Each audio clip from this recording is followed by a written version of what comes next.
Ship's log entry 10-12. Tully's monsters returned from their mission on the planet Suikuyama to mixed reviews. Although they had foiled the assassination of the Earth delegate Davon, they had also killed the influential Corporal Bryant, which would surely have future consequences. However, the Velvet Fox Initiative was saved from the full brunt of the Sol System's retaliation by the sudden cessation of communication from outside the far realm. While most of the crew inside of me grappled with the existential terror of never returning home, the former Ardwing member Max Ina and Kami Ray undertook the Cone Gauntlet, a promotional stunt in which beloved customers would attempt to sample every Lickums flavor currently available for legal consumption. Fully prohibited, some restrictions apply. After putting up a valiant fight against my creamy onslaught, Max retired to their room. My data concerning their dream state is incomplete, but they awoke with the ability to reconfigure the Formith Cube into several new states. Elsewhere, Beaufort spent time with his sister, Bridget Gubbins, processing what had happened at the peace talks. Bridget expressed concern at the violent nature of her brother's work, but left him on good terms. Strangely, my surveillance equipment was unable to detect what occurred in Beaufort's workshop past this point. All audio and visual files of this segment of time had been thoroughly corrupted, although a cursory analysis detected sound waves consistent with pain screams. Finally, Wendy McDonald used her downtime to visit the goblin engineer Trizzy. Together, they conceived of a small jet engine to attach to the ferry's ice pick, which should greatly increase its penetrating power. Captain Slack DeMille called Tully's monsters to the bridge for their next mission. A distress signal had been received from a secretive research station at the edge of a black hole. The team suited up to save the scientists and discover what dangers lurked at the cusp of the event horizon.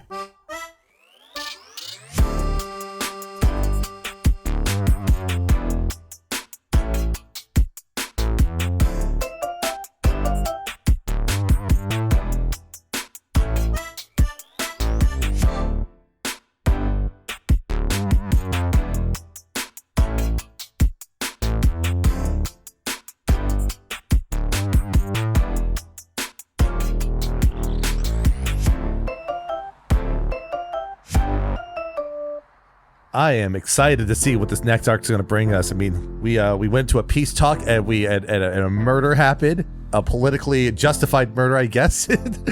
So now, no, he just held in a sneeze. That's right. His head just did that. That's right. That is how that works. Yeah, they tell you never to hold in a sneeze. You know, your brain explodes. It's all very bad. That would explain a lot of problems with me because I have been holding in way too many sneezes over these years. Have the back of your head exploded out at some point? Because I hear that can happen. I can't tell. It's in the back of my head. I can't see back there. I mean, that is fair. It's quite hard to see back there. Did we check to make sure maybe he didn't just have an extremely high-powered electromagnet implanted in his head that attracted the screwdriver at Mach speed? I mean, you didn't check that, and maybe you should have, rolled investigation on that, and maybe that would have stopped you from getting in any trouble over his assassination, but now you'll never know. I rolled a retroactive investigation. I rolled an 8, so that did not happen. If it did happen, I didn't notice, I was going to say, this is, D&D is an adventure. If you want to, ignore this arc entirely and go back to that planet and go, I want to see the autopsy report. I want to know how he died.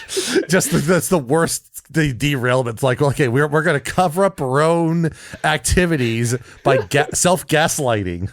Perfect. Oh, I've been planning another story, and I'm sure that this one will be a nice, gentle, easy, happy time where nothing will go wrong and everything will be smooth and sunshine and rainbows, because why wouldn't it be? Conflict is for losers. Why would I put any of you through that? So... Last time we had an episode, you were getting briefed on the next mission you were heading out for. Little reminder, there's a distress signal going on a space station. It's on loop. It's just this message saying, it's a science vessel. The crew have been incapacitated. Approach with caution. And you are, unless you have anything you want to do before heading off, It's time for you to head off for a mission. Can I use my engineer background and ability to get schematics of this space station? Ooh, yeah. I think that you can probably get some, like, basic schematics, but I think that there's probably a degree of if this thing has changed at all since it's been built, like...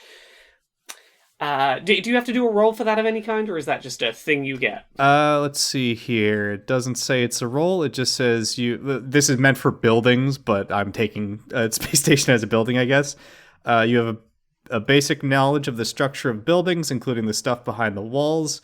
You can find blueprints of a specific building in order to learn details of its construction and provide knowledge of entry points, structural weaknesses, or secret places. Okay, I think that what you can get with this is that you can get a blueprint of... Perhaps this space station is a fairly off-the-shelf, like, base shell of a space station. Like, if you're looking to start building something in a space station, this is what you start in and you build off of it. So there may be, a couple of things here and there that you are... that may be different from the stock design. You are not necessarily going to know what they've done with rooms inside of it, but I think that, yeah, you can get a general layout for this thing. And I think the best way to approach this is going to be to talk about those blueprints as you are approaching the space station, so we can talk about visually as you approach a couple of things that might be a little bit different from that stock design. It's been blown to pieces. Exploded. No, not quite. Not quite. It's not just like missing half of the thing that's on the blueprint. It's like that TikTok audio. I see the problem. There's no gas in it, and it's a car that has the only front half. The blueprint operates under Metroid logic. You're only shown like loose generalities, and once you go to specific stations in the ship, the blueprint retroactively finishes itself. Exactly. You've got the shape of the rooms, but like until you go into the rooms, you're not going to be able. That's when you get to scribble down like, okay, this one needs the missile power up to open that door. All right, we're gonna need a sequence break to see. We need to find which air ducts we can go through to get to the wrong parts of the ship first, and then go backwards from the end. I'm gonna hold Wendy up and no clip her through the wall. I mean, if you're pulling up schematics, like projecting them on the inside of the Tully or something for everyone to look at, Wendy has turned the engine on of her ice pick that Trizzy installed during the downtime, and she's just letting it pull her around the cabin. Like she's not flapping her wings; she's just getting like pulled around like a fucking sled dog. Just scooted around. Yeah, and just getting your practice in at like how do I not just go into a wall with this thing? Absolutely. She's never used this before. It's really going to be a roller coaster. So, how much noise does that thing make? I imagine it's probably not that bad considering how small it is. We're working on this is like literally an ice pick is a very small thing. I chose it specifically because of how like dainty it is. But yeah, it's probably just a very low like. Yeah. It sounds like you turned on an electric toothbrush. Absolutely. Oh boy. Okay, so I'm going to suggest that this is happening as you are all on your little ship heading towards the space station. And as you start approaching, if you want to have a look out the window, you're welcome to roll for investigation if you want to notice anything more specific. But what I will generally give you is that where the basic blueprint for this space station features a lot of windows. A lot of those windows have been, like, either omitted entirely or, like, bolted over. Like, there is sheets of metal over where you would expect windows to be. It looks to be very insular and fortified. This is not the kind of place that someone is looking out the windows just to do some nice stargazing. Mm-hmm. That is the most immediate difference you notice to the blueprints. Yeah, so I'll roll an investigation. I'll cast guidance on myself beforehand. That's a 13 plus guidance. Okay. Is Wendy investigating, or are you just floating around with your ice pick? Yeah, she's busy. Okay. For a 14 and a 17, what you notice when looking at this space station from the outside is that there isn't any signs of, like, this being a hub. There's not people coming and going. You don't notice any obvious signs of like. Often, if you get a distress call out in space on a space station like this, it'll be because someone has forcibly boarded and you've come and raided the space station. There's no like big ship outside that would be an obvious everyone's come and boarded us from. There's no hustle and bustle that you can see. So you said this place looks fortified, like they've bolted things over the windows. Like, is it like metal plating, like blackout curtains? It's if you see like an abandoned building that like the local council doesn't want like anyone breaking into, so they've just plated over the windows. Like, it's not necessarily going to stop anyone that's like determined getting through, but it's enough to be like, these windows are not for use. I guess what I'm trying to get is it like fully blocked out? I'm trying to figure out if they did this to defend themselves and if there's like evidence of scarring on like the station, or if they're trying to keep like light or some other non-visible spectrum or something else out. I think that knowing why they have done this is difficult with what you can see, but it is covering the entirety of what would be the windows. Like, the whole thing is covered. Okay. I guess I'd have one other question on the approach. So we're near a big old black hole, right? Yes. Is the black hole doing anything abnormal for a black hole? Define abnormal for a black hole. Is there a tourist trap set up at the event horizon to trick people to get too close? For example, like a gas station, bar, restaurant, or something. Yeah, I'm thinking more like Star Trek space mumbo jumbo bullshit, where it's like, is it in the wrong polarity? Is it giving off weird cosmic radiation? That sort of thing. Look, I'm gonna be honest, I don't know what I need to make you roll to find out if there's some Star Trek bullshit going on with a black hole. What's an appropriate... Let me pull up a sheet quickly. I gotta look at something. Sounds like nature to me. Mm-hmm. Yeah, nature. Give me a nature roll. Okay. I'm not gonna toss guidance on that because I feel like I shouldn't toss it on every roll. I got a 21 anyway. That's what. Okay. With a 21, there is no reversed polarity in this black hole. It's it's not all the black hole's an anti-black hole. This is going to be a weird sentence. It's just a black hole.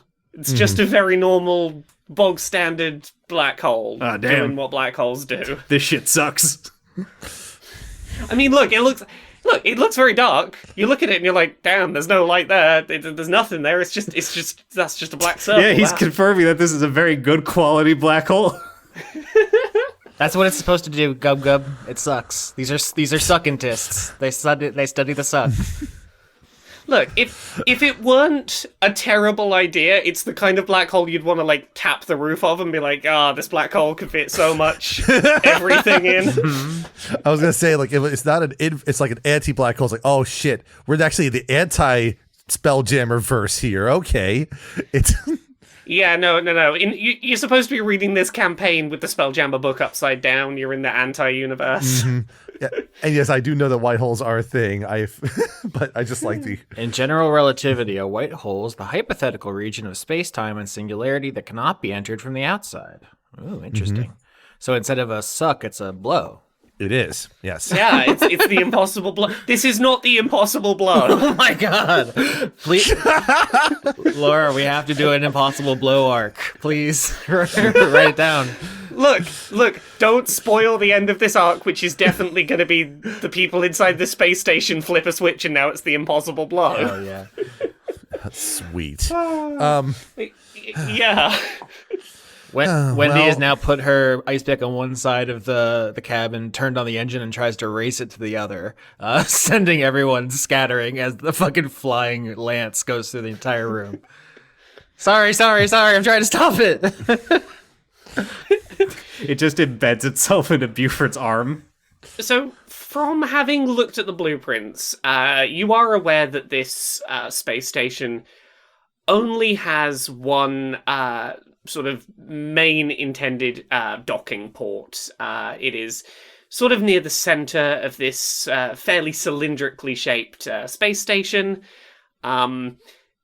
There are, in theory, other ports where someone could leave. Largely, we're talking about like escape shuttle ports, but it is basically just here's your one docking station.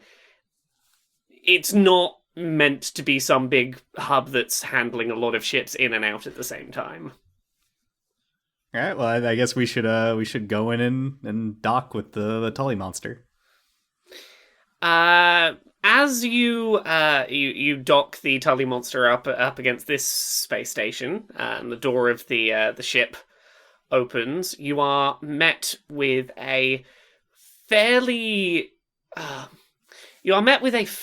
clean and sterile looking entranceway. This is a room that is full of a lot of like chairs, and there's a sort of desk with like a little sign-in sheet, and there is no one there. The room is very starkly lit with fluorescent overhead lighting, and it is eerily empty. It is the kind of room that seems like it should have someone welcoming you, and there is just no one there. As we step off the Tully, is Cammy the pilot? We're leaving her behind? Yes, I'm gonna say that Cammy has flown you out today and is just goes, I'll try and do a better job than your last pilot at being here when you need to get out.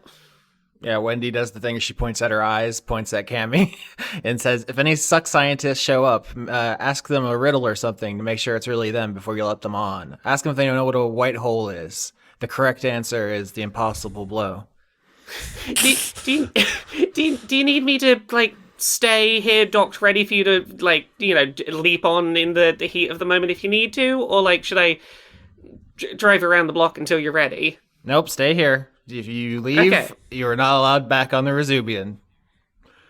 Okay. Okay. She let him do that? I was just like, we do that to Barry. I don't think we have the authority to just say that, Wendy, but Wendy gives you a little smooch on the top of your head, Max, and says, don't worry about it. Look, whether you're allowed to say it or not, Cammy 100% believes the person who's been sprinting back and forth with a glowing rocket-powered weapon. She's not going to question it. I guess my thought is that there's not, given where we are, there's not many places that are particularly safe, but if anything goes wrong and any of us starts barreling for that black hole there, I think the closer we stay together, the easier it will be to escape. So I think staying docked is still probably one of the safer places to be for the time being, Cammy. Okay, well, I'll lock the door. Mm-hmm. Give me like a knock that you'll do where I'll know it's you. Maybe point the Tully monster claw towards the entrance to this room and just start snapping at stuff. Look, I need let me know it's you somehow, and it'll be fine. I'm just going to propose that Max probably has a knock that they know to do that they can communicate that they and Cammy can work off of that. I'm happy for you to already have an established secret knock with Cammy. Right. When the nights where Max tries to sneak out away from home and hide over at the neighbor's place, just that knock is what is the one that they'll use. So I think we should upgrade the Tully monster going forward in the future during downtimes. We should give its claw like a sword it can hold. Wendy goes to the front desk that has been mysteriously abandoned in the entrance area of the space station. It tries to look for a bell, like to get someone's attention, and if there is one, she just stomps on it repeatedly. Ding, ding, ding, ding. There is a bell. When you start ringing that bell, I'm going to need all of you to roll perception. I love this game. Max has a 13 on perception. 16. Botch. Oh, okay. I think the consequence for this botch is the rest of the party members are going to start hearing something, but before they can fully work out what it is, the continued ringing of the bell is too loud to fully make out what you hear. So all you really have time to work out before it's drowned out by continued bell ringing is a sort of clattering sound as if something's been knocked over down a hallway. Mm-hmm. Yeah, Wendy, everyone's like, shh, I hear something. Wendy, stop. And she's just like, Ding, ding, ding, ding, ding, ding, ding, ding. bell solo. Ding, ding, ding, ding, ding. Damn, we're gonna get dead spaced, aren't we? All right. Can I check the sign-in book? Yeah, you can check the sign-in book. What are some names in this sign-in book? Okay. So there's not a lot of names in this sign-in book. You see a lot of people who sign in and then don't sign out for quite a long time. You get the impression that a lot of the people in here are basically working on the space station for extended periods of time. You notice a couple of names, Maya, Vincent, Mort. Mort means death. That doesn't sound good. That does sound like a Dead Space name. For what it's worth, it's spelt Mourt. If that makes it any less spooky. Nah, it means they just didn't spell it right. I want you to do a roll here. You've done investigation recently, but there's... I was going to say history to see if any of these names are anything to us. Yeah, history is what I want from you, because there's a couple of names in here that might be of note. Okay. 18. 17. 8 for Max. Okay, so the thing that jumps out to you looking through these notes is there is a recent batch of names that shows up. It was a little while ago, but it stands out because the people checked in and checked out much more closely together, and it's not the same names you're seeing repeat up and down the rest of this page. Among those is the name Ina. You recognise that these names, some of them are familiar to you as members of Ardwing, the special forces group that has been operating sort of out in this area of space that Max is definitely fairly aware of. Yeah, Max, the one wearing the flight jacket that has Tully's Monsters patch on one shoulder and just a big Ardwing-like thing emblazoned on its back there, just... Yeah. I think Beaufort definitely has a moment where he's like, "Oh God, it's the same last name. Is it racist to assume that they're related?" Oh my God. Max is reeling. You're thinking that extremely stupid thought. Wendy just writes her name in the sign-in book. Dr. Wendy McDonald, Esquire, PhD, MD, Junior, the third. Oh, I ran out of space. You're the third? It makes you sound cooler. She's the third junior, so it's a branch sort of thing there. There's first junior, second junior, and third junior. It's a ranking system. It's more prestigious. I was the third tadpole into the brine pool that season. Is that not how that works? Yeah, close enough. Max, I think some of your friends been here. Max will look at the names that they're pointed to, and I'm going to guess like these are just last names that are listed here. I'm going to assume, or just. I think there are first name, last name fields. So I think you are able to look at this and go, my mum was definitely here. But with the 8 in history, I don't think you know anything about this particular mission. Max is just like, well, I mean, if you're thinking this is Ardwing, then yeah, that's probably Mom right there. And these are not people that were part of my flight team, but and how recently are these names here? So this is like 8 months ago. But it's fairly recent in the list of sign-ins in the book, in that, as I said, not many people are checking in and checking out. It's a lot of the same names, being here for often over a year at a time and then leaving for a little bit and then coming back. So they're still probably in like the 10 most recent people to have visited. When you say it's your mom, Wendy, you see the geometry and the numbers over her head as she tries to figure out what that means, and she's like, "Okay, so we're looking for like a big fox head, like it's like 20 feet tall, like the way your head is." That's a mom, right? Not for me. No. It's different than it is for illithids. She just looks, well, kind of like me, but different. I mean, just it's less different. It's the range of change is not that great, I guess. But yeah, if that's Ardwing, and yeah, that's Mom's been here with probably her flight team. But what were they even doing out here? So this is a research station, and Ardwing is a military arm, essentially, right? Essentially, yeah. Okay. I'm thinking maybe this place just isn't a research station. You're thinking they might have been like, well, yeah, research for military applications, you're thinking, right? Yeah, something like that. Dangerous suck scientists. Maybe. Sucked so good you die. The ultimate suck. Sucked the life out of them. The final suck down. Oh gosh, I was okay. Now I have a. This is too good. I'm sorry. At some point, I'm gonna have to say, in space, no one can hear you suck. Like, I don't know, if they're this close to a black hole, hearing what some folks would talk about, it's all about like coming up with new drives for the vessels to make them move faster.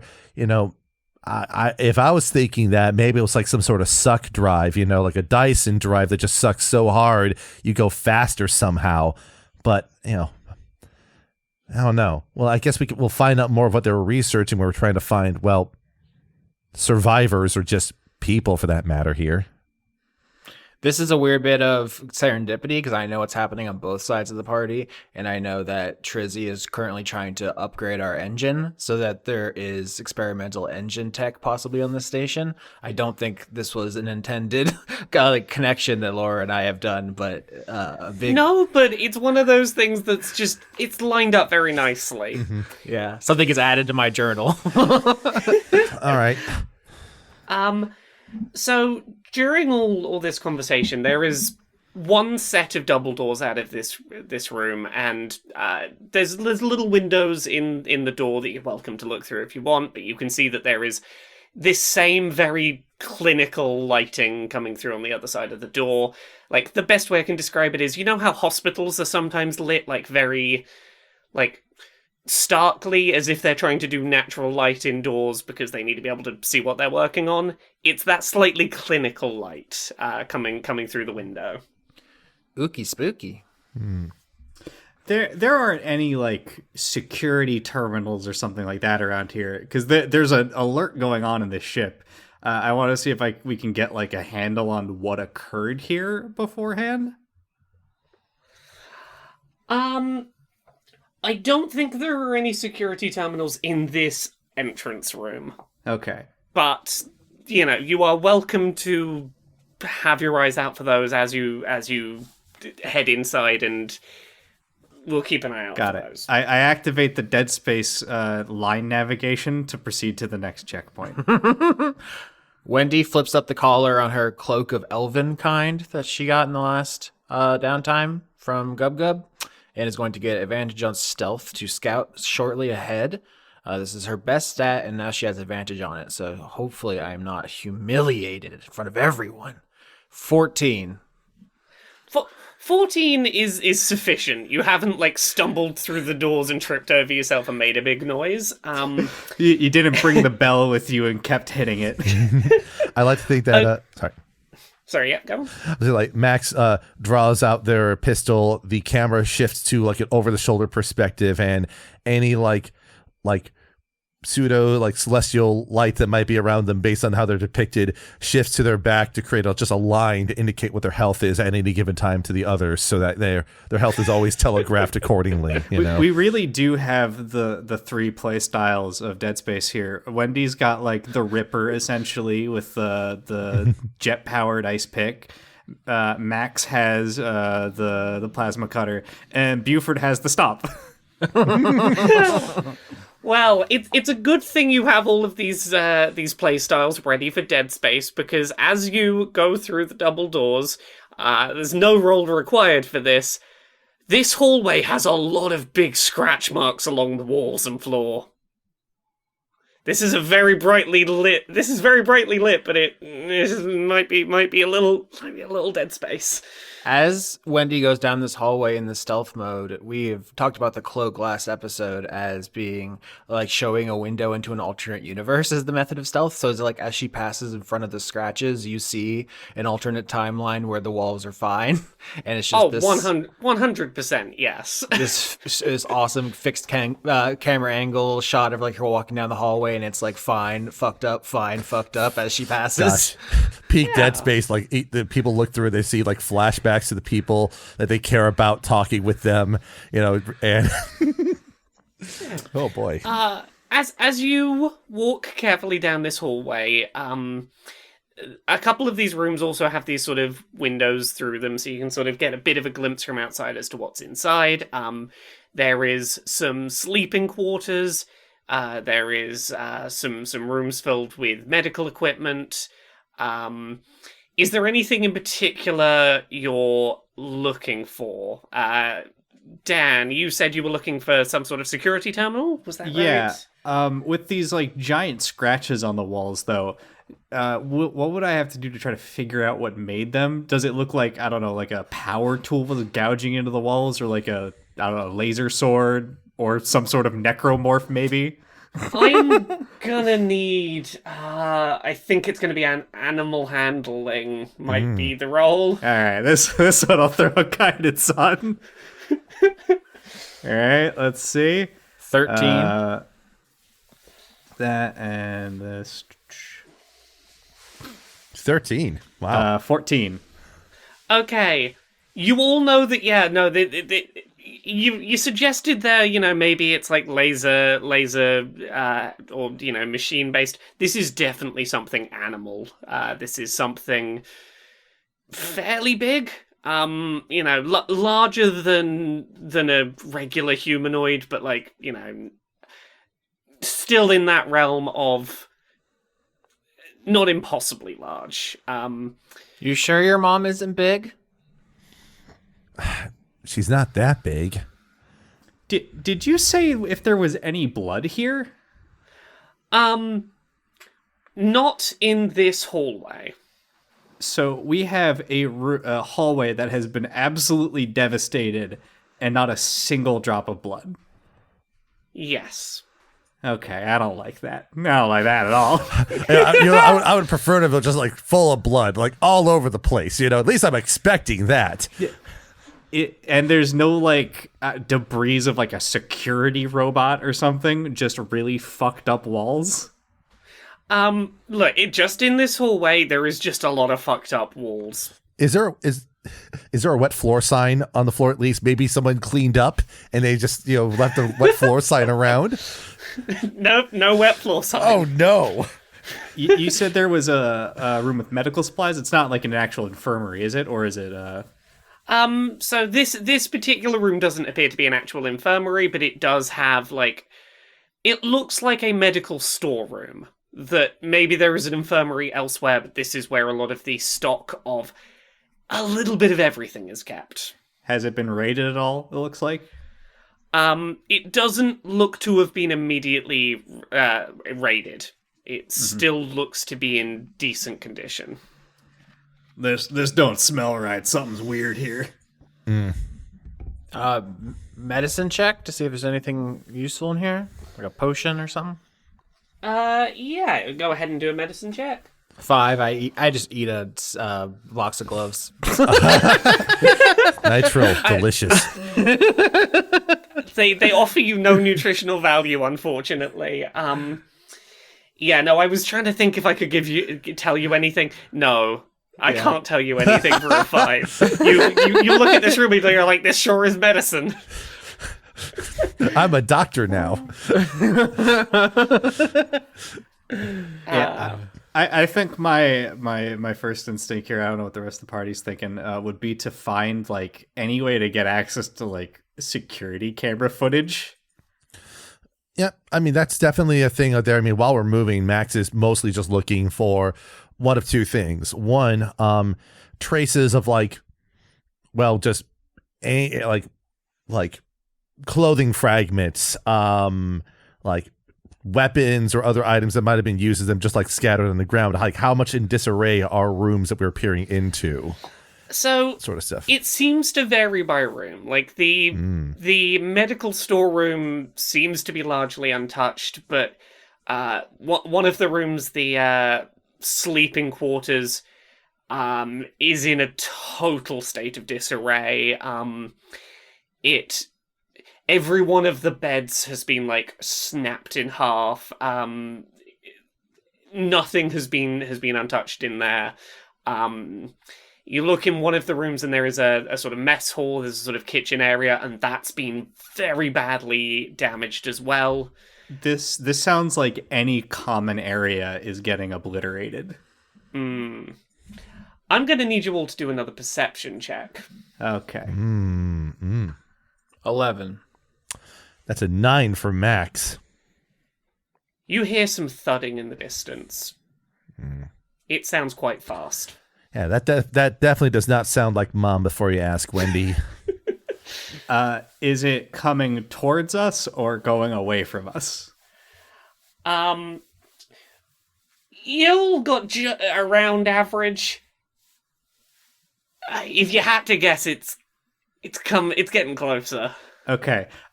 One question. This thudding, is it rhythmic? Maybe like a big meat centipede? It's very specific. With a 9, 11, and 12, I'm not going to tell you whether or not it's a meat centipede. Okay. You need at least a 15 for me to give you the meat centipede check. All right, well, Beaufort saying I think this is a big meat centipede. Wendy is going to use her ability Bolstering Magic. For 10 minutes, the creature can roll a d3 whenever making an attack or an ability check.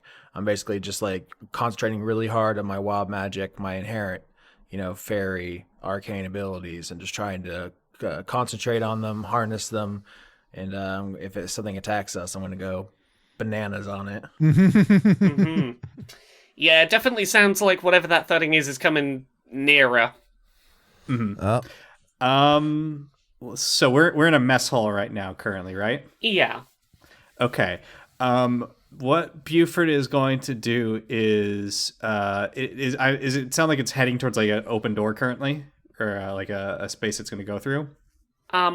Tough to tell. Okay. With the scores you've got, tough to tell. Beaufort is going to like go to where his best guess of where it's coming from is, and take like some of these cafeteria tables and pile them up on each side, and he's gonna get ready for whenever anything like starts to come through, fire web at it to try to wrap it up and trap it in between it. I feel like we need to get a roll of some kind to see how well you barricade this. You're trying to barricade this door, effectively. Yeah. Athletics. Give me an athletics. Let's see how well you lug things across this room and get them in front of that door. 12. 12? I mean, you do a decent job. You get a couple of cafeteria, long cafeteria benches sort of up against the door. That door is not going to immediately open as easily as it would have done before. Max is being fairly simple. They just have their laser pistol drawn.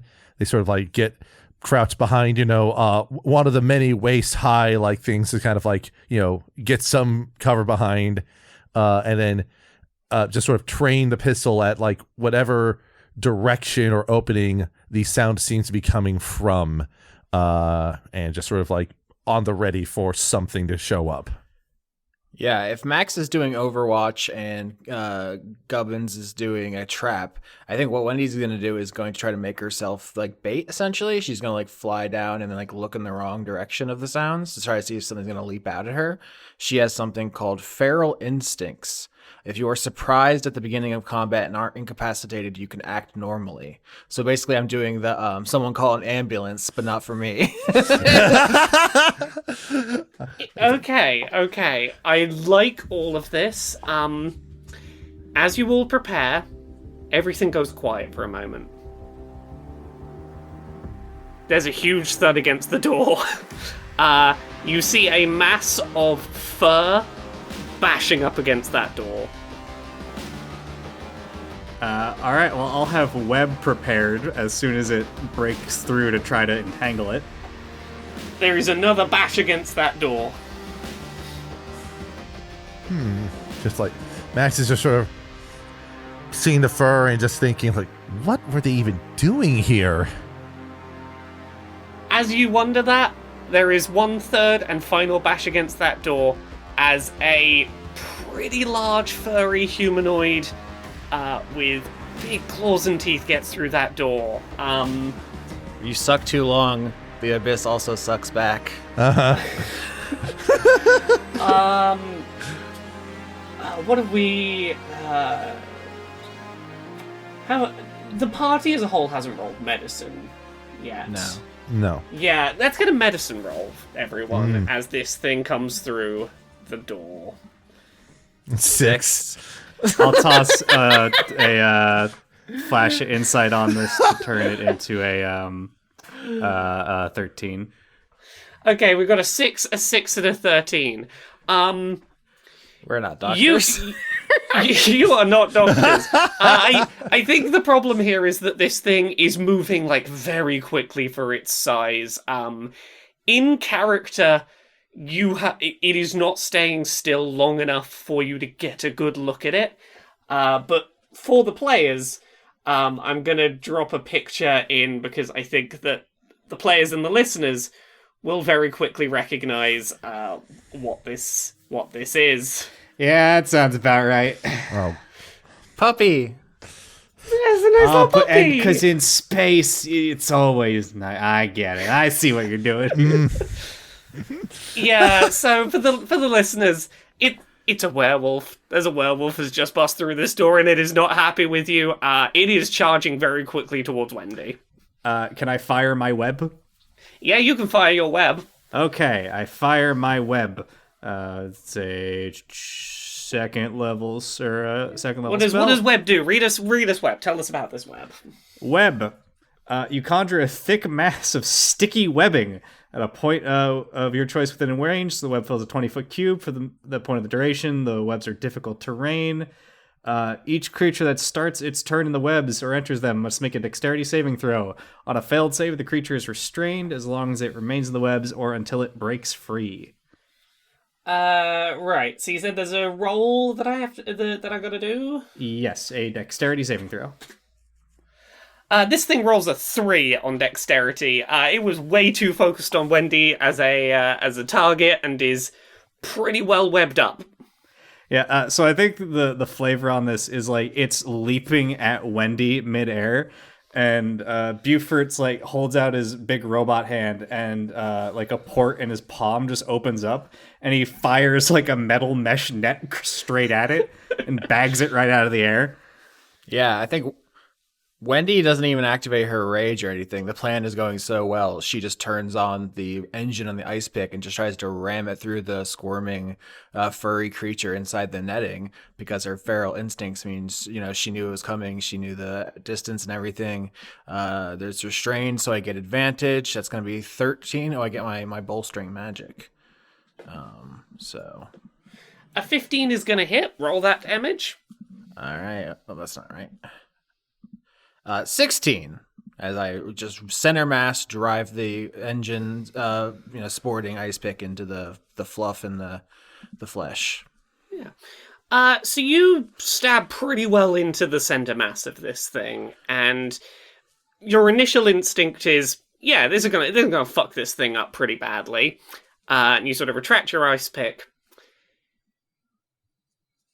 and you watch as the wound very quickly starts to patch itself together. Wendy dusts off her hands and says, well, we tried. Sorry about your mom. Going back to the ship. What's the roll that this thing should be making to try and escape from the web? Let me check. That is I failed to say the creature is strange. It can use its action to make a strength check against my spell save DC, or it can set it on fire. Okay, it's not going to be setting it on fire, I can tell you that much, but it rolls a 21. This thing is out of the net. It's going to rip right out of my living. Yeah, it is out of the net and it is not happy. Does Max get a chance to play a little get a shot off on it to try to? Oh yeah, you can try and get a shot off on this thing. All right, let's see what shot number 1 does. That's a 28. Holy shit. Shot number 2, it's 16. So both hit. Yep. Yeah, those are both going to hit. Roll me that damage. That's going to be a total of 24 damage. It's just Max just lines up. It just fires off 2, laser shots just at the shoulder of this werewolf to split its attention between Wendy and themselves. The creature definitely stumbles and stutters back quite considerably. And then it stops and catches its breath, and you watch as once again it starts to knit itself back together. Can I roll Arcana to know how werewolves work in this universe? Because give me a roll. one assumes that there are a variety of werewolves. 12. 12. 26. 7. Okay, as a party, you have succeeded, and that 26. This thing was trapped in the net long enough for you to work out that it's a werewolf. And for a 26, a lot of what you would traditionally think of as werewolf stuff applies here in this setting. Some of it's a little bit misnomer. All of the stuff about they transform during the full moon. That's kind of the deal. It's a certain amount of light of a certain wavelength is a whole thing. But basically, yeah, these are people who either were born from other werewolves or were bitten and infected by other werewolves, who, among other conditions, cannot resist or find it very difficult to resist transforming into their werewolf forms when exposed to the full moon. You said it was light under certain wavelengths? Yeah. Okay, I'm gonna have to check what wavelength these stark lightings you've mentioned are under. I mean, that is an option, but yeah, you don't know whether this person was born a werewolf or was turned at some point, but if they bite you, it's gonna be bad. Oh Christ! And they have pretty good regenerative ability. It shouldn't be nearly this good. Oh man. Now, what I'm going to ask you all as a party, just a very simple question. This thing wants to fight. Are you rolling initiative? My intuition is no, because it's healing, and that knowledge roll didn't give us any weaknesses. Like, you didn't say, silver will work. Well, okay. I'll give you. For a 26, I will give you traditional silver is a weakness. Yes. Okay, well, I don't have any silver. Well, we're in a cafeteria. Somebody get the silverware. You know that these things, physical attacks aren't terribly great on them. Bludgeoning, piercing, slashing. If they're not magic or silver, not gonna do a lot. I do have a magical arm. Yeah, so I would say my intuition here is we're only a couple rooms for the entrance. Like, try to go back and maybe vent it into space or something. Like, have Cammy undock and suck us all into space, and then just pick us up separately while the werewolf floats away is what I would do. But if you all want to try to use silverware to do, this is some improvised ninja shit. Well, Max also has all the weapons they have access with via Formith, and all their weapons are effectively +1 magic weapons by proxy, being a hex blade. So that's another option we can go with. But let's see here. I'm down to wrestle this werewolf while Max shoots it and Wendy tries to get a spoon to gouge its eyes out. Absolutely. Wendy is going to retreat. She's going to fly pretty far away to try to find silverware. Is there a roll for that, or do you want me to just like grab a knife off the ground, a spoon? A spoon is funnier. It's a mess hall. I think you can just find some spoons. All right, I pick up a big spoon, but since I'm using my movement to move far away, I don't think I should be able to move back as well to attack in the same turn. I think so. I think that'd be a next turn thing, but you can find some spoons. I find a spoon, and I'm going to use my fairy magic to cast Fairy Fire, which is an ability I get as a fairy. Each object in a 20-foot cube within range is outlined in blue, green, or violet light, your choice. Any creature in the area when the spell is cast is outlined in light if it fails a dex save. For the duration, objects and affected creatures shed dim light. Any attack roll against an affected creature has advantage. So I'm basically just putting a huge spotlight on this person so everyone can burn it down from the other side of the room. So you need to make a dex save against my spell save, which is 13. 10. Perfect. Violet light just erupts out of Wendy and across the room and begins like clinging to this werewolf, like it is like almost like a noxious spray of light. And now they are extremely easy to attack. I have a spoon. That's my turn. I have a spoon and that's my turn is a really great line. Right, well, it is now the werewolf's turn. It is not going to go for Wendy because you are small and far away and, like, it's a tiny little thing, not a threat. I think this thing is going to aim for Beaufort. Okay. You look like a big target that can stand toe to toe. This thing is going to charge towards you and attempt to bite you. I could become a cyber werewolf. So, let's roll. 20 to hit. It does not. That is not going to hit. You. I think the flavor for this is it tries to bite into you and it hasn't clocked that your arm is made of metal, so it's just like gone to bite down on it and not really gotten anywhere. It was not nearly as fleshy as expected, and it just sort of needs a second to adjust to that. It's like that first episode of like Full Metal Alchemist where he gets mauled by, I think it's like a lion or something. Yep. And it goes after his robot leg and robot arm. Yep, that is exactly what I'm thinking of. So yeah, it is taken aback by a second. It is Max's turn. He might look like a big chew toy, but he honestly is more bite than bark. And then Max will just do like a tactical diving roll out to another place to get a little bit of cover. As they move, Max will use the Hexblade's Curse, Formith's Guidance on the werewolf, and then line up and take another pair of shots at it with the targeting in play in this case here. That's going to be a 22 and a 26.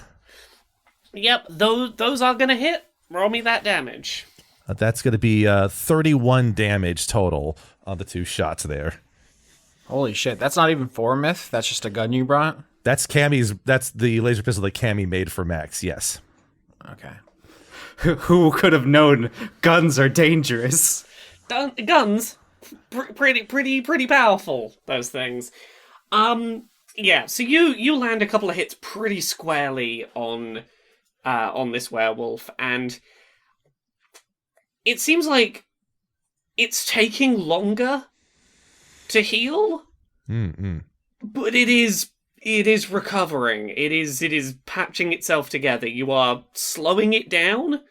You are clearly like getting some degree of energy out of it, but it is it doesn't seem like it is going to stop anytime soon.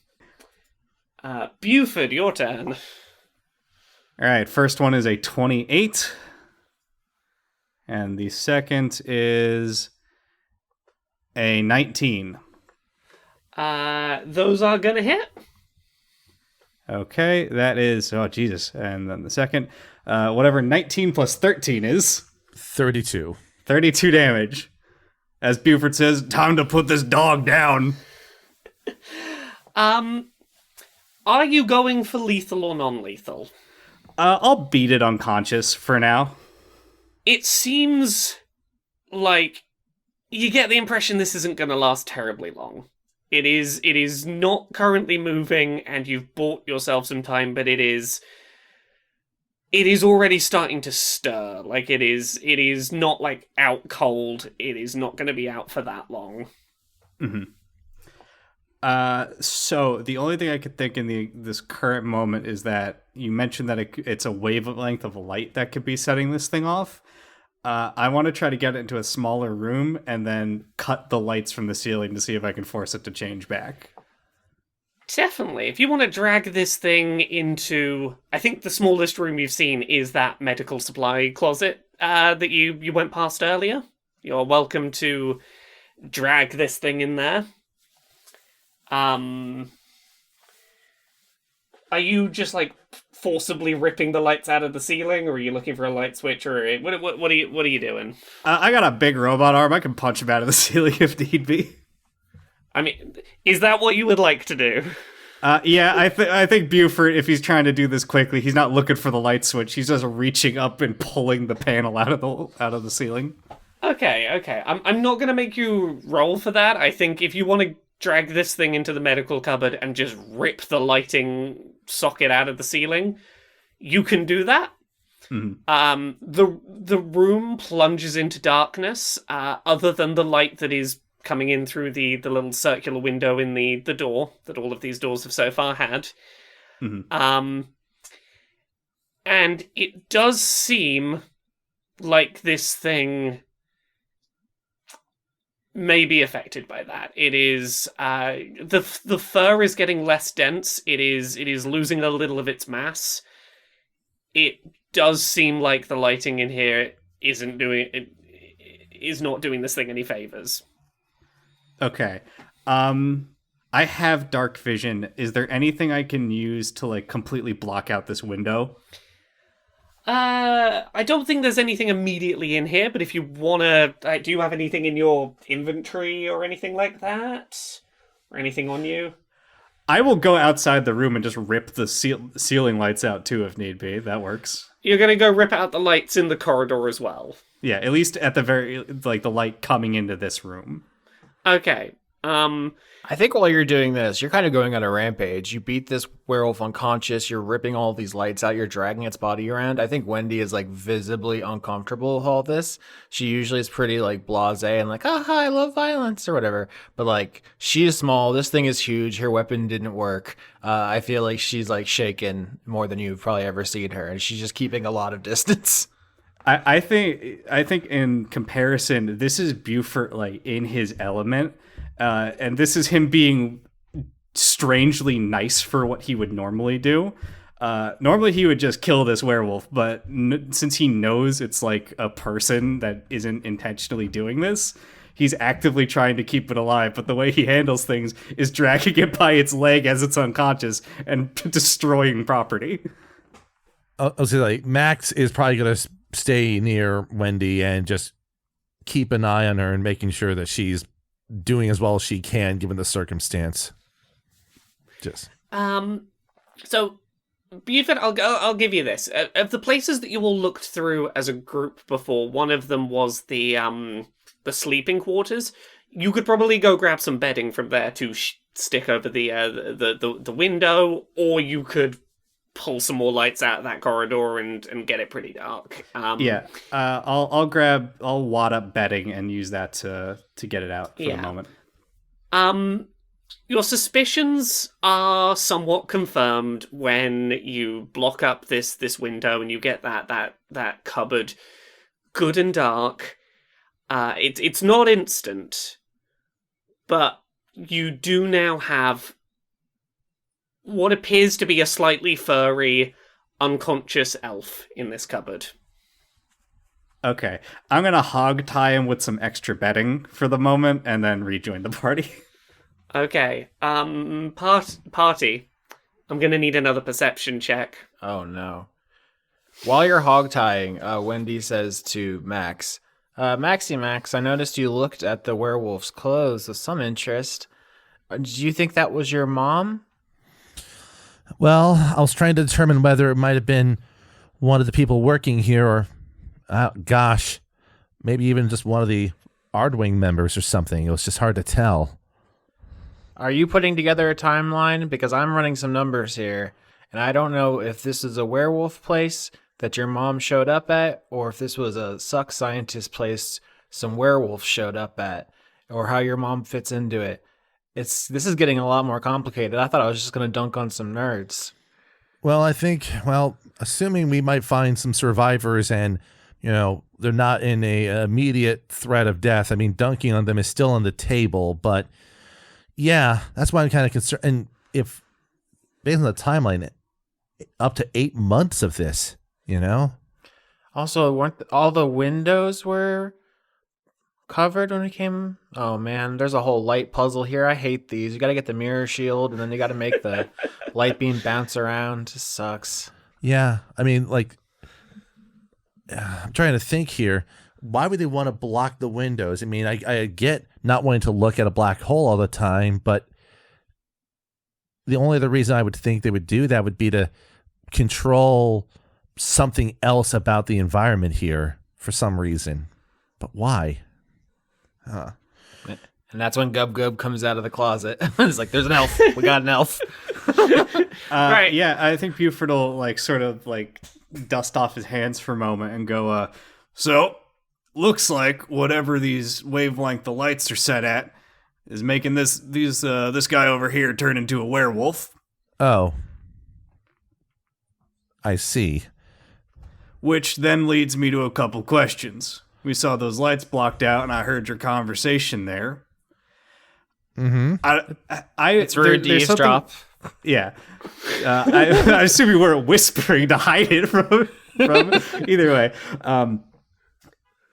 Would I be able to determine if the wavelength the lights are showing is normal for these model of lights, or if it was intentionally changed? Because I'm thinking that maybe the transformation was happening and they started blocking out the lights, and then something changed inside the ship's lighting system permanently afterwards.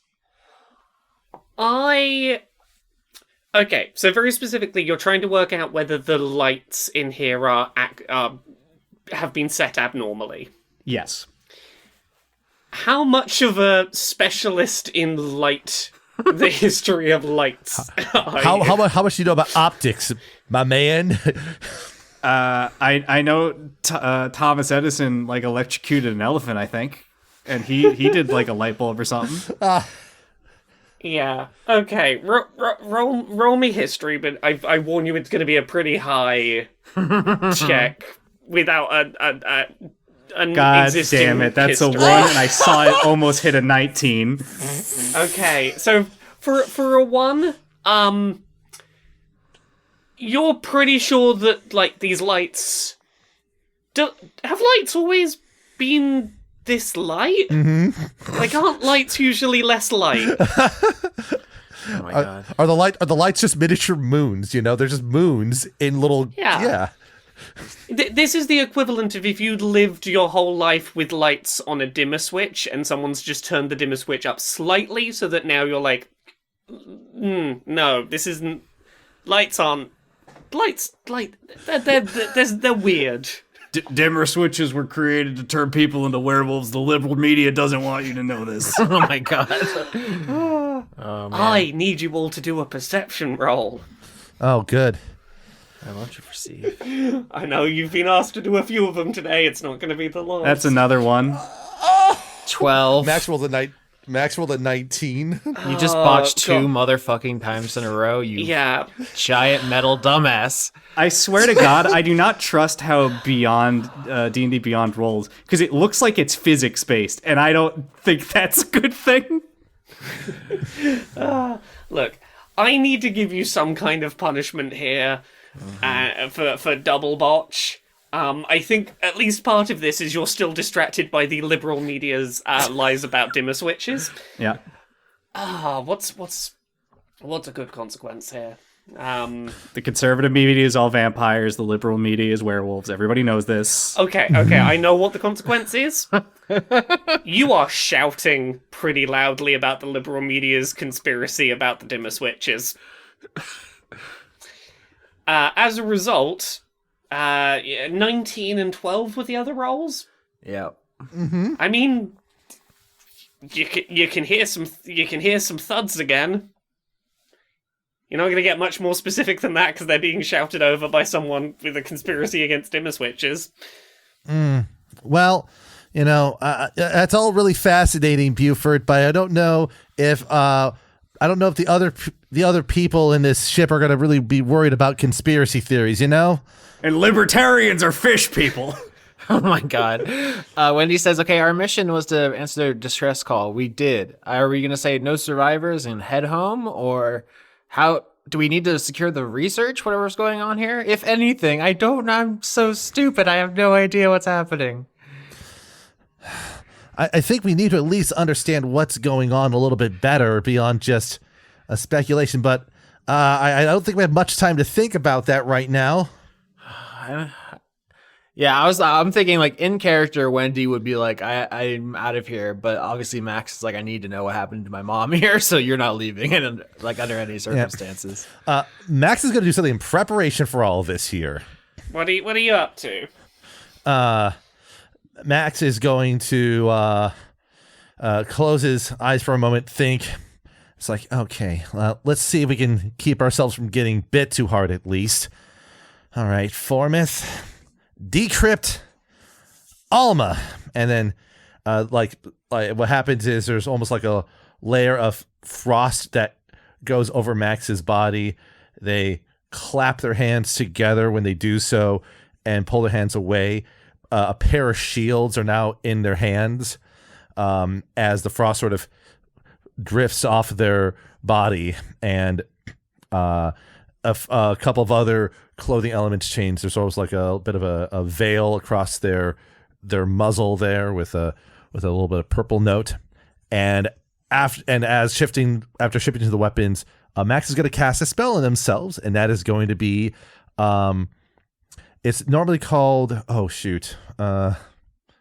of Agathis. I've renamed it to Alma's Frozen Barrier, and that's the spell they're casting on themselves. A protective magical force surrounds you, manifesting as a spectral frost that covers you and your gear.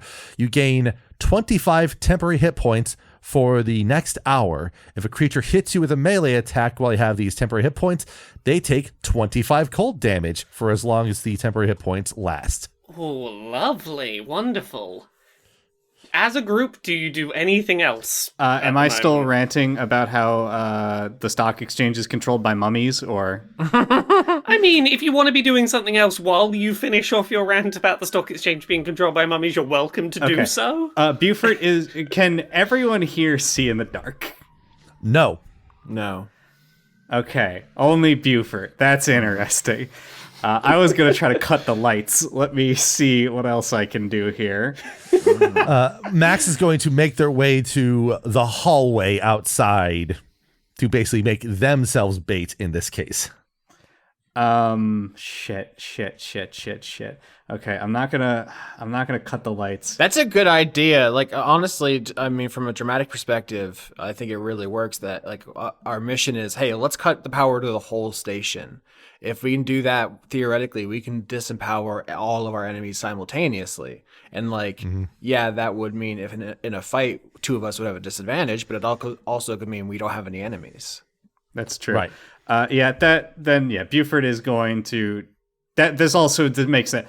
Beaufort would do this in character. If he thinks that cutting the lights would immediately depower the werewolf, he would try to cut the lights in the hallway. Okay, are you once again just ripping them out the ceiling? If he can, with his blueprints, can he find like a hub that these are splitting out from, and use that to like just make a targeted strike to either turn it off correctly or just cut the power to it? Okay, I think from the blueprints you do know that such a breaker exists, but it is pretty deep into this this space station. Like, you are gonna have to make your way a ways in here if you're gonna try and turn all the lights out at once. Mm-hmm. It's definitely doable, but you are gonna need to probably go down this hallway, down a couple of flights of stairs. Like, it's gonna be a bit of a journey.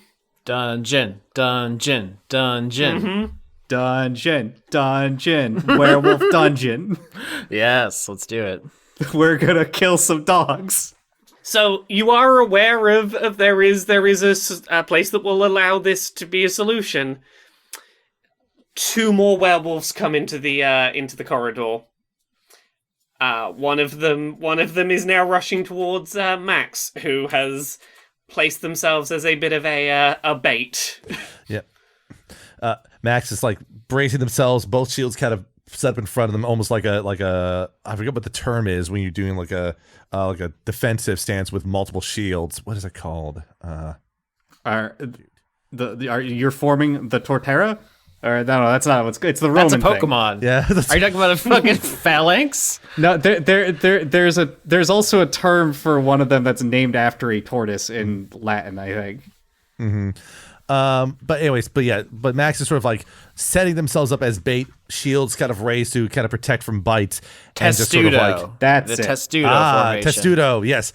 Yeah. Max is doing a single fox Testudo formation with their 2 shield and sort of advancing forward towards the werewolves. I'm sorry, but the Torterra formation is an awesome image as well, just holding 2 giant Pokemon. I mean, the ship is based off of Vanillish, so I think Torterra is fine too. Sure. All right.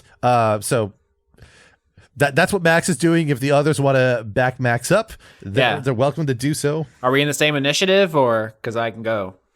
The only concession I will make to that initiative order is, I think, if Max wants to do anything before the initiative order starts, because you've placed yourself as prepared waiting bait. Mm-hmm. Yeah, unfortunately, we now have a short rest, so I don't have the Hexblade Curse recharge yet. So all Max is doing is just sort of bracing themselves and just preparing for the attack coming in. I believe, actually, let me read one last thing I could do. They are going to do the dodge action and preparation for the werewolves coming in, which means until the start of Max's next turn, any attack rolls made against them have disadvantage. And if Max needs to make a dexterity saving throw, they do so with advantage for this volley of attacks. All right. Wendy has her spoon, her silver spoon. She takes a magical girl pose and says, "Pretty guardian, Sailor Tsukiyama," and transforms using her wild magic rage. We're going to pop that. Laura, do you want my D100? Yeah.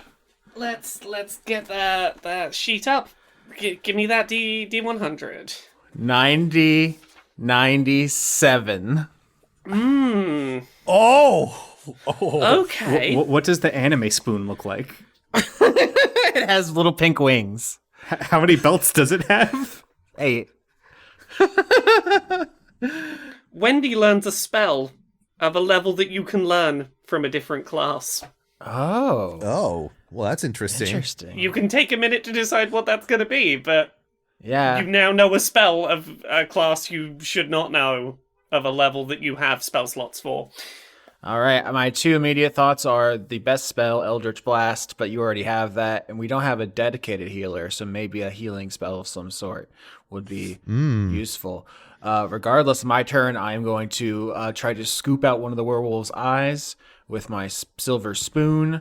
So I'm attacking recklessly crit. Jesus Christ. Okay, you do crit, which is a good thing, because You've been adamantly saying this is a silver spoon. You didn't ever ask if it was silver. You didn't check if it was silver. This is just a aluminum spoon. Oh, Maybe it's stainless steel. It's not silver, but with a crit, you do pretty successfully get that thing. Like, describe to me how you're wielding this spoon. Yeah, I honestly thought, like, what if it's not? Because, like, the spoons I own aren't silver, but I thought if I just kept saying it, maybe you would let it go. No, it's just a regular cafeteria spoon. Do you think they're splurging for silver? This is like research grant budget. Well, they mismanaged it. Two things. I have something called brutal critical. You can roll an additional weapon damage die when determining the extra damage for a critical hit. So that's great. That's the first thing. The second thing is because of my great weapon master feat, when I crit, I can make an additional melee attack as a bonus action. So here's my damage. You're just taking both of their eyes. I mean, that's the plan. So 25 damage straight up. Then I'm going to do my second attack, 27, and then my bonus attack for my brutal critical 20. So 27 and 20 is going to be even more damage. Oh my lord. You deal a lot of damage to this thing. It is not looking great. So that is 47 total. Yeah. So with 47 damage, this thing is looking rough. But again, very quickly, it is starting to look better the longer time goes on. Like, it is taking that hit in its stride and going, yeah, I'll shrug it off, coach. Don't worry about it. Okay, so if I if I flap over, land on the werewolf's head as it charges at Max, I just spoon out its eyes real quick, like pop, pop, just like popping the buttons off a coat or something. Just spoon both of its eyes out. The eyes just start growing back. It starts regrowing eyes. It's gonna take a minute, but this thing is like, yeah. yes, this time I won't have astigmatism. All right, Yeah. that's my turn. Yeah. So werewolves. I'm gonna for flavor have one of these roll disadvantage because it is in the process of trying to regrow some eyes. That one is going to attempt to bite you, Wendy. So Fair enough. I would. Right, but I'm gonna flavor that with disadvantage. You'd bite someone just because they scooped your eyes out? I mean, come on. This is not cool. Wow. That is an 8, which I'm guessing is not gonna hit. It is not 14. I flit between the teeth. The other one is going to go for Max. 5. There's some real shitty rolls going on. Max is going to attempt to basically bash at the werewolf, chomping at him with the shields. So we'll just do attack number 1. It's a 20. Yep. And attack number 2 is a 25. Yep, those are both going to hit. All right, so that's going to be a total of 16 magical bludgeoning damage. And then as... I don't think you do anything as a bonus action that's going to be super relevant right now. So that's all that Max is going to do, and then it's just sort of kind of keep up in this werewolf's face for the time being. All right, Beaufort. Okay, Beaufort's a big guy and he has reach, so he's going to try to situate himself in a place where he can punch both of these guys in the face. He's going to go for the one that's regrowing its eyes currently. Yep. 26. Yep. All right, that'll be 19 damage. Is it still up? It is down. It is unconscious. It is still trying to regrow those eyes, but it's not moving. I think what happens is, like, its eyes finally pop back, and the last thing it sees a microsecond before is a giant metal fist careening towards its face. So yes, between rounds, I'm gonna need something from all of you. I'm gonna need. I think it's gonna be perception again. It's the game, the name of the game today. All right. There is a lot happening around you, and you need to be aware of it. That's I got a another 22. I'm no longer going to use Beyond 20's rules. I do not trust it. I think something's wrong here. Well, it shouldn't roll the physical dice in D&D Beyond when it does that, though. So that's something else happening. It is rolling a die.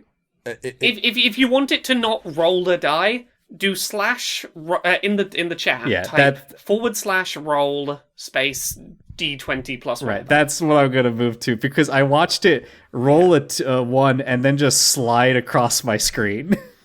I'll troubleshoot with you afterwards because I'll show you that it doesn't do physical dice rolls, physics dice rolls on my end when I'm using it. So that's something else at play. I mean, if Leon can crit 4 times in a row, you can botch 3 times in a row. The party has failed and there is a botch. So the first you know of what's going on is you hear a sound coming from that storeroom. And that werewolf has come back out. All right, so we have no reason to believe they were exposed to the light that we have been, working on the theory that there was the exposure to the overhead lights that was causing people to lycanthrope. This person was in a dark room. That werewolf was in a room that had the light blocked out, and now it's out here coming to fight you again. So to sum up what occurred, I brought it in. It gets knocked out. It does not appear to start to revert. When deprived of light, it starts to revert. And now, as far as we're aware, outside of the even without the light, it's changing back again. So something has changed, at least from what you can tell. Yes, with the botch on perception, as far as you know, yeah, it's just turned back of its own accord. Okay, I think the light is still doing something, but another thing may have occurred here. All right, it's Wendy's turn again. I think I'm going to try and knock all these people down, and we'll try to run for the main breaker. Is what my plan is. So I'm going to do I can also make a suggestion here for the future. I can cast haste on Wendy, and she has already increased speed. She could just book it. Nothing's off the table. I think Wendy is genuinely too scared to go off on her own at this point. We can talk about this in character. I think this is a good conversation to have. But she says, pretty guardian, spoon stab, and tries to take down the one that you just punched. So recklessly 15 and 16. Those are going to hit. That is going to be a total of 38 damage. My word. Oh, those are great rolls. You love to see those juicy rolls. 38. Once again, this thing is looking pretty beaten down. It's trying to heal itself back up, but it wouldn't take too much more for this thing to be out like its friend there. Yeah, so basically, I'm setting them up. Y'all are knocking them down, popping eyes out so you can bonk them. Yeah. So this werewolf, the one that you just attacked, is going to try and attack you again, Wendy. It's not a fan of the eye gouging technique. Would really like that to not be the case. Everyone's a critic. 12's not going to hit you, is it? Nope, I crotch chop right in its face. Yeah, this thing is angry but unfocused. It is wildly thrashing more than, direct targeted strike, and it is just not landing a hit on you. Right, and then the other one is going to go for Max. Let's get a hit. Oh, 18. That hits it on the nose. Fantastic. Let's see that damage. Oh, let's see what that bite damage is. Oh my lord. This is why the bonuses are so low, because getting bit by a lycanthrope is such a huge, possibly life-altering thing. But Max is already a canid. Are we really going to notice a difference? I mean, you might. You might. 1 second.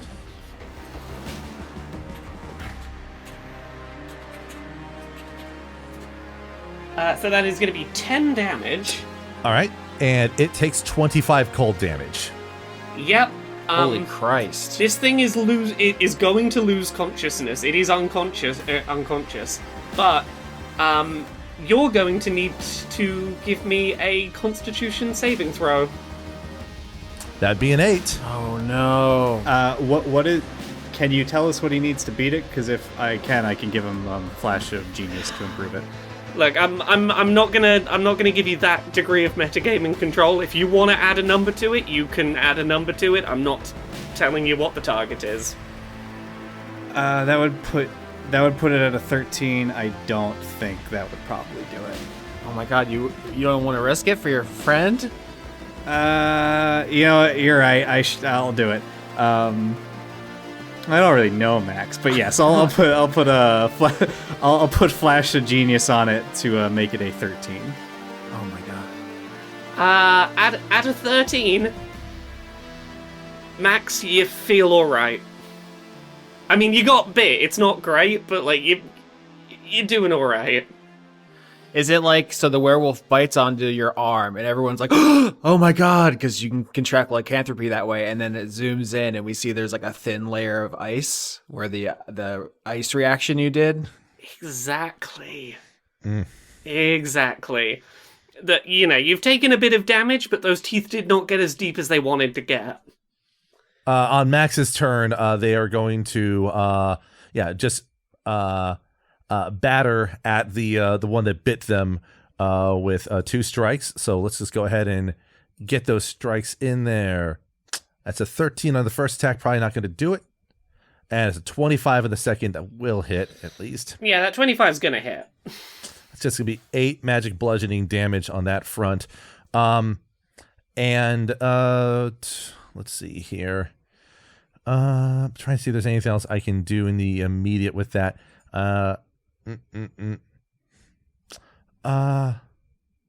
Unfortunately, I don't have too much else I can do really quickly at the moment. But Max does those hits and then otherwise just braces themselves and moves to make room for Beaufort to get a knockout on that one. Yep. Okay, so there's 2 pretty heavily injured werewolves in front of me? Yep. Okay.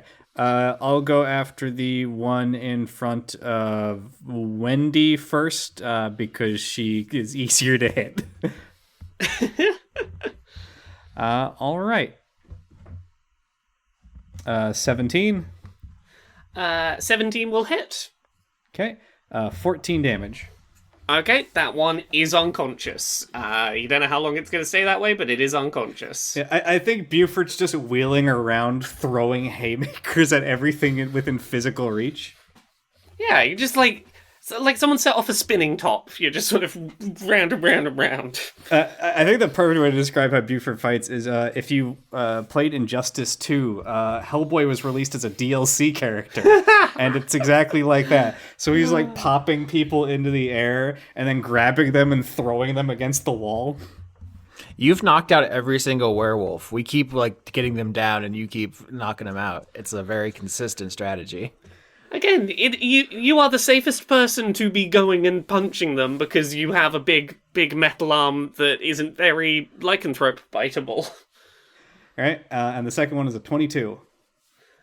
17, that other one is down. The 3 of them are currently unconscious. Okay, Beaufort is going to turn to Wendy and go, they're going to keep coming. You know where the box is. I've marked it on these maps.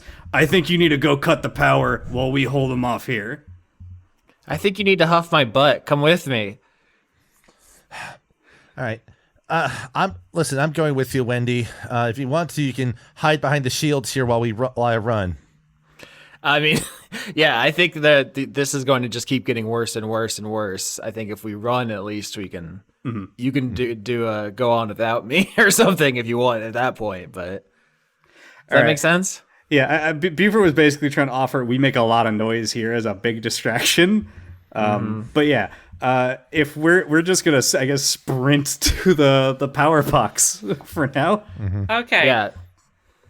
As you start sprinting down this hallway, you are beelining it, like ignoring everything. I'm guessing you're ignoring everything you're running past. Are you doing anything before you sprint for this, or are you just like, nah, that's the objective, go, go, go? I think that's the objective for now. If Beaufort can, he'll just be holding his hand up to the ceiling, pulling out lights as he's going. I have two things. One is when we start running, I want to fly over to Max's arm to look at the bite and see that it was crushing damage from the teeth on the ice that hurt him and not the actual puncture wounds. She's becoming increasingly frantic about lycanthropy at this point. I don't know that this is a great place to talk about our feelings, but I just want to get that visual in there. And the other thing is she pulls out a little beacon out of her pocket. I have an ability called Criminal Contact. You have a reliable and trustworthy contact who acts as your liaison to a network of other criminals. You know how to get messages to and from your contact, even over great distances. So, yeah, you do. Here's the thing. I've talked before about the program where I was created by the Mind Flayers, an experimental fusion of unique species with tadpoles. We've seen Rommel, the big hippo person with the squid face.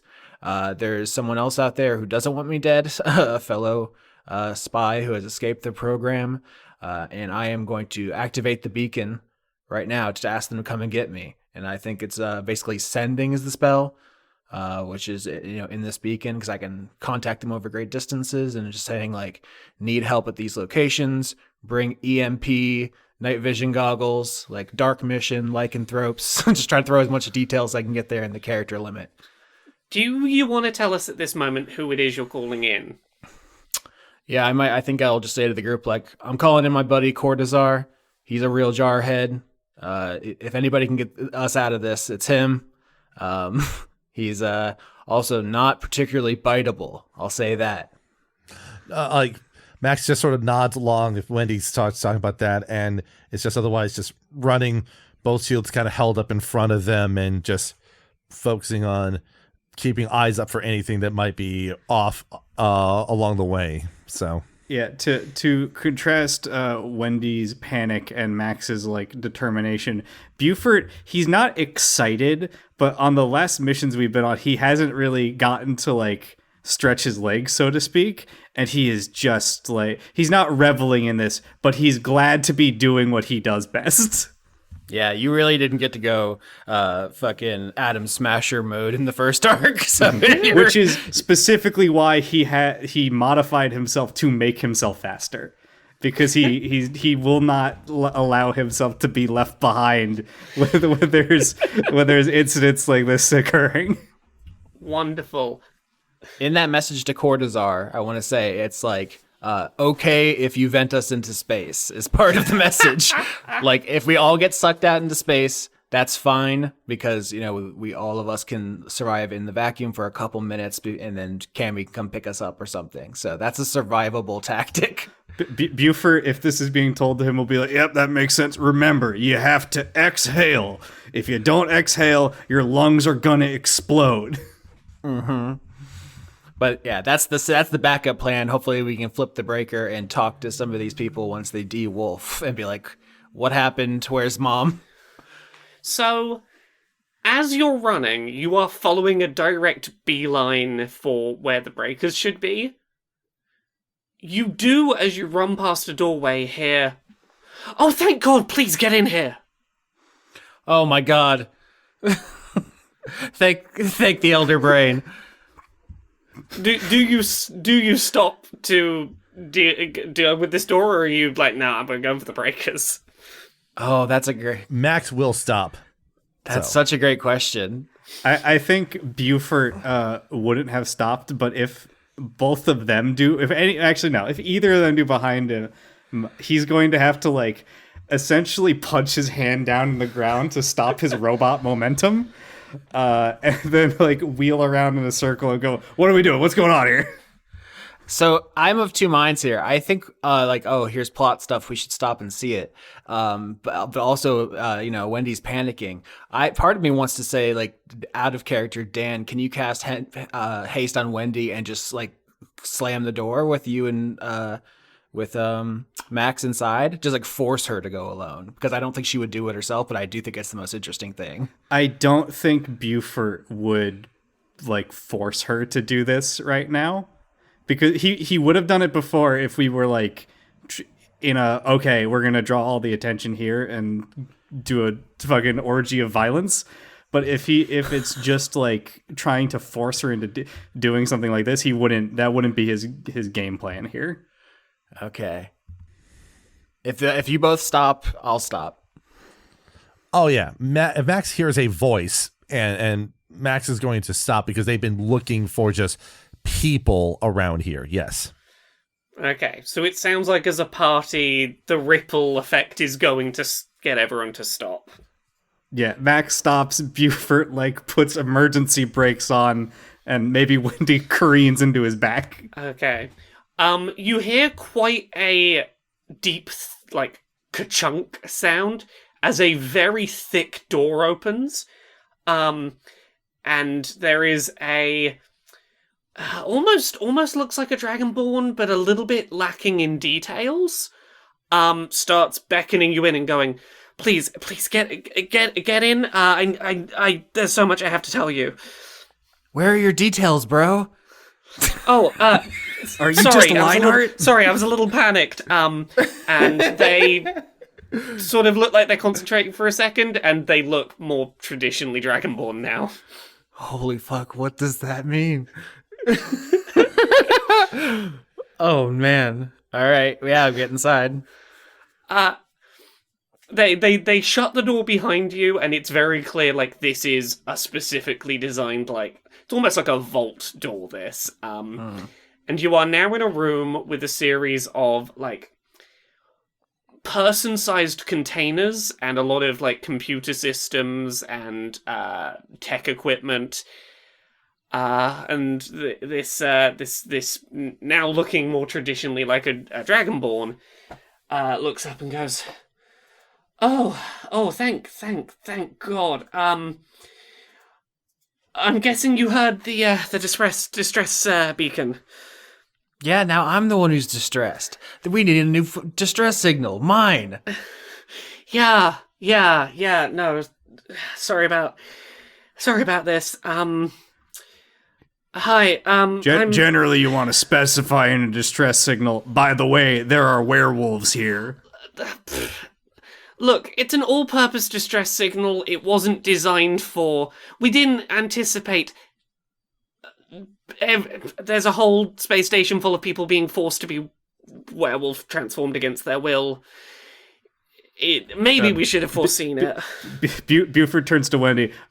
Frankly, this seems weird to me. I have that as a policy at my job. We have a number of distress signals. Werewolf is number 6. I mean, it makes sense to Wendy. She's like, no, this is, I mean, if it's a clearance issue, you want to broadcast your secret shit. She looks around. She's like, you're in a black hole situation. That's probably classified. It's not even that. There's a lot of, if we mention we've got werewolves here, no one's gonna come help when we need it, but the threat's not usually wouldn't have thought the threat would be the werewolves. I should probably start at the beginning. Hi, I'm Mort.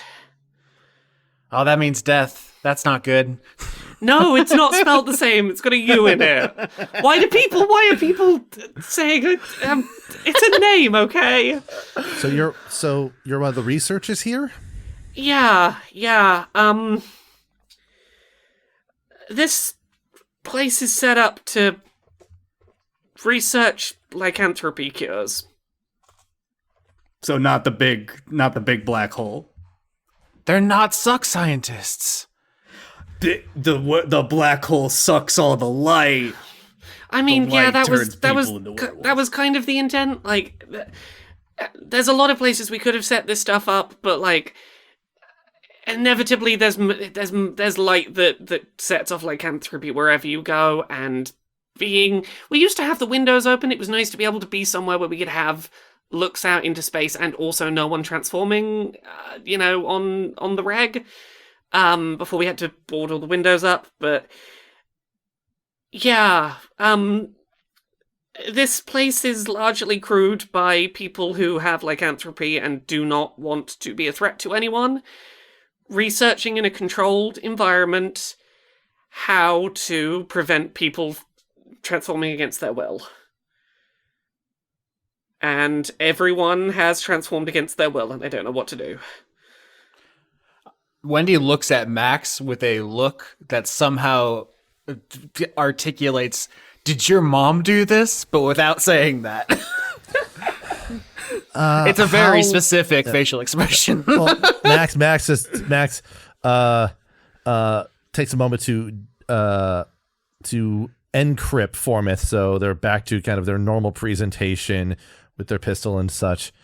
Cross it, and with that, it's the Ardwing jacket that they have on should be more visible to Mort. I think that like it will be familiar, but I don't think they're paying enough attention to notice it right now. Fair enough. Max will then just ask, how long has this been a problem, this, current wave of forced transformation? This only... God, what time is it? About 10 hours? Only 10 hours. Okay, so I thought it was going to be like 8 months or something. No. Why would you think 8? Okay, well, we've had issues, but not this. Right. Okay. Well, what's the best way to sort of stop what's going on right now? I don't know. Look, I got as far as I think the light's doing something to them. I think someone messed with the lights, so I tried to shut all the lights out, and it worked for a while, and then the lights started coming back on. I don't know what's happening, and when the lights started to come back on and they started to get back up, I panicked and I shut myself in here. This room is designed to be werewolf-proof, usually keeping them in rather than keeping them out. This is where we usually... This is why I know it's the lights. We've been... Those pods over there, we had been in a controlled environment, subjecting them to light that would transform them so we could test potential lycanthropy cures. But it's everywhere. And I can't seem to shut it off. Okay, well, we've had a werewolf in a black cat situation. They turned back into an elf. And then without being exposed to the light again, they transformed back. Do you know why that would be? Were they not exposed to the light again? Because I keep trying to get the lights out, and the lights keep coming back on. I ripped them out of the ceiling. Oh, trust me, I've tried destroying lights. They keep coming back on. Whoa! The ship is a werewolf. Laura? Is this space station a werewolf? Is it a station? Yeah, does it have regeneration? Max just sort of says that's like, wait a minute, the ship is healing itself. That's what explains the stuff we saw on the outside and why the light would come back on the inside. The ship itself has become a lycanthrope. No, don't be ridiculous. The ship is... I mean, I don't think the ship is a werewolf. Holy shit, though. If that's the twist, it's very good. Max, well, if we went back to that closet where Beaufort literally ripped out the lights and the lights are back there like nothing happened, I mean, the ship is repairing itself.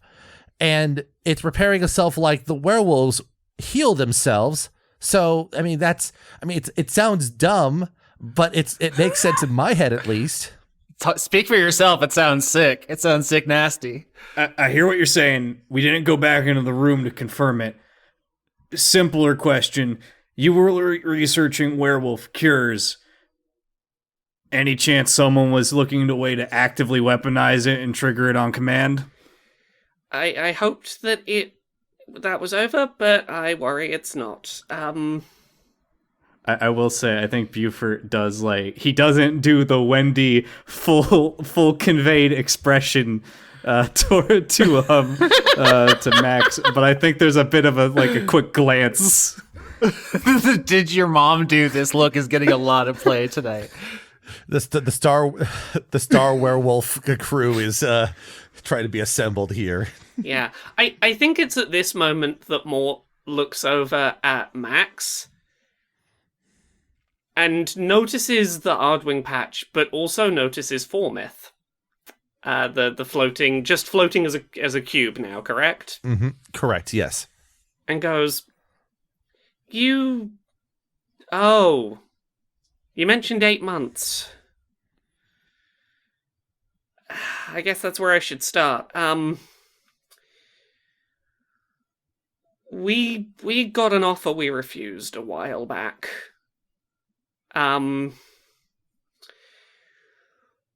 We got a pretty cryptic warning, message, demand, I don't know what to call it. We got a pretty cryptic communication through that simply told us there is a war coming. Will your werewolves fight with us or be considered against us? And we contacted back saying we are a research vessel full of people that do not want to fight and do not want to, the crew here do not want to be werewolves, to be transformed, to be at the will of the curse. And then we started getting attacked, and we had to we tried contacting governments, we tried contacting official organizations to say what was going on, and some of them didn't take us seriously, and some of them were too busy with preparing for the peace talks to come investigate what was happening, and we think it was a beholder. Because we started getting attacked by these mini beholder things. And that's when we had to call Ardwing in. So what did they do when they arrived? They started scattering through the station, and they were attacking us. I think they were maybe trying to provoke transformation through threat of violence. Maybe it was punishment for us saying no. Maybe they were trying to attack us so that the werewolves would transform. Ardwing did a good job at fending them off, and they stayed for a while to make sure that it seemed like it was over. Like, they didn't just, fight them off and leave. They stuck around a while and made sure we were all right and stayed on guard. There was one with that cube thing like yours, and they left when it seemed like it was all done, and it's been a while since then and nothing had happened. But if anyone was going to be trying to forcibly transform all these werewolves, that'd be them. Max doesn't comment about the fact that someone and that Ardwing crew had what appears to be Formith with them, and thinks for a quiet moment. It's like, well, truth be told, I'm no longer associated with Ardwing myself. This is just the old jacket I had when I was part of the team, but. Well, they did good work. You can, if you were one of them, you can be proud. They really did. They went above and beyond to make sure we were okay. And then Max just sort of thinks for a moment, wait a minute. How safe are the doors leading into the airlocks and docking area on this ship? Until now, they didn't really need to be, because people were only ever transforming into werewolves, in this room where they were shut in they were shut in those pods which they couldn't get out, and then shut in this room which they couldn't get out, and that was a couple of layers of security, so we didn't really need to shut them further out.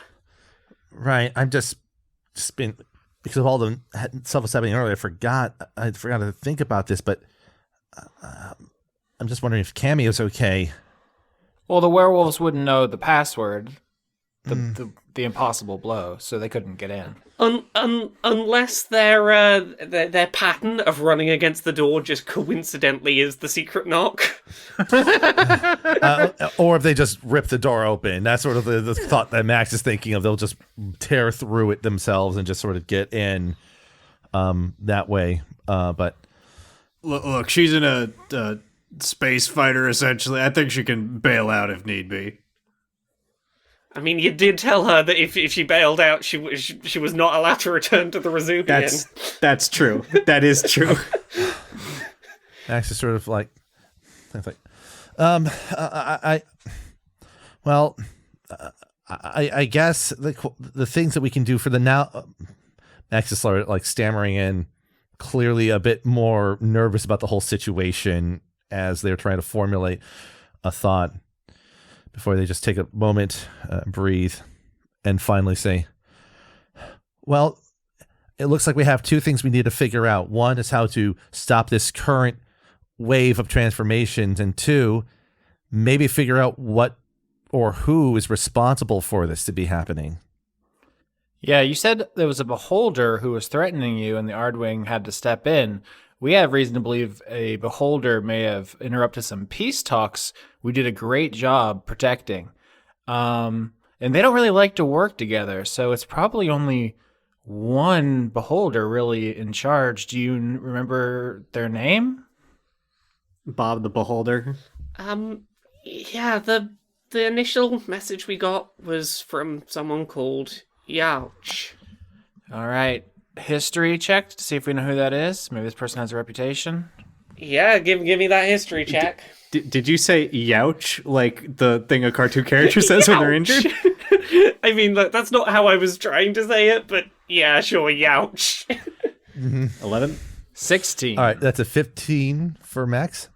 While I don't think that you know a huge amount, because, beholders are very insular. They're not like, hey, hi, welcome, I'm new in the neighborhood, here's who I am. I think this is definitely a name that rings some bells. More as a myth than something anyone on the Resubian has interacted with. I think Max is probably in character the one who would be most aware of this, and I think this is maybe a name that Ardwing had come across a couple of times on some of their more sort of militarily minded excursions. This particular beholder really seems to be particularly anti-Illithid. Like, more than anything else, the stories of interactions that have happened with this beholder have been targeted strikes on Illithid Illithid tadpole pools. There have been stories of elder brains being taken out via this beholder's actions. They haven't been acting very much in a little while, but whenever they do, they are very just. It seems a little unusual from what you know for them to be focused on a bunch of werewolves. Like, Illithids explicitly are the thing they seem upset with. Right. And in this case here, the request for werewolves as a resource to fight against Illithids, not necessarily out of line, but this particular retaliation seems a little outside of character even for them. Yeah. It doesn't seem like it would be in character to be punishing these werewolves for being werewolves. So Beaufort is going to throw this out there and say, I'm just going to say this. You have an incident. It gets resolved after an attack. And then this starts occurring. Is there a chance that after experiencing an extreme threat against yourselves, someone on the ship might have started going, well, maybe it'd be a good thing to be able to turn into a 6-foot-tall hulking wolfman? And as you ask that question, there is a loud thud against the windowless, vault-like door of the room.